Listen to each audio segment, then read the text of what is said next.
Greetings, I'm Alan Matthews from Classical Guitar Shed, and in this video we're going to be talking about half bars. Not a full bar, but just the half bar. And these have particular challenges and particular little finicky nuances about them, and we'll talk all about them. If you enjoy this, please subscribe to this channel and click the little bell for the notifications. Great, so half bars in music, they happen a lot in pieces, and that's when we need to place the first finger over a number of frets, but not all, a number of strings, but not all the strings on the same fret. So a normal bar chord, we bar either 5 or 6 strings. With half bars, I mean, technically we would just bar 3, but we oftentimes also bar 4 or 2, and we just kind of call them all half bars. Now, when we see them in music, what we oftentimes see is this right here. We oftentimes see this, which is a fraction, so 4 over 6 C and then IV. And so what does all of this mean? So what this means is these are two different things here. So the CIV is capo, so the C means capo, which means bar. It's just the word for bar. And then the IV is a Roman numeral 4 in this case. So this is the 4th fret. So we're going to bar on the 4th fret, and then the 4 over 6 means bar 4 of the 6 strings. And so that's how to decipher this notation. When you see this type of thing, that's what it means. And then this line right here tells you how long, this wavy line I'm drawing, how long to hold that bar and when to release it. So that's the notation on half bars in a piece of music. Now when we play a half bar, let's take a look at this. So here we have 4 strings on the 4th fret. So we want to place our finger over the fret and then roll back a little bit. That way it gives a little, it tightens the skin on there. So in this case, this is our chord. So notice my hand position. I'm still able to play with the other fingers because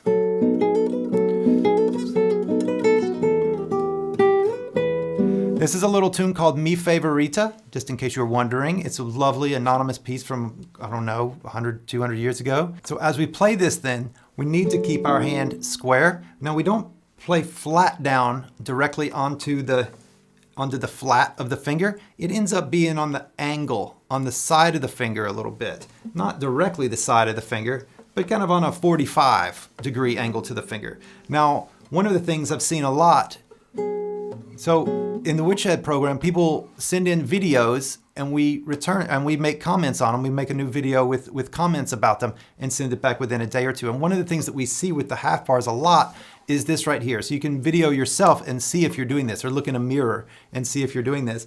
And that is that if you go too far to the side, or if you buckle your thumb, then all of a sudden you'll be showing this part of your palm to the front. So if you'll notice here, you can't see my palm, right?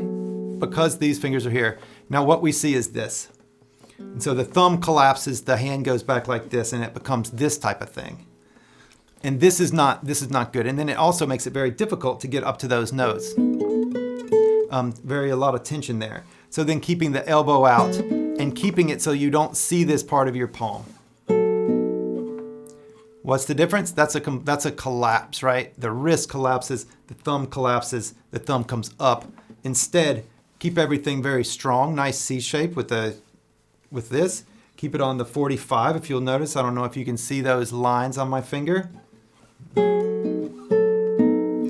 But that way, you can still use, even if you had to go up an even more distance, you still could with that bar because it's nice and square in your hand like that.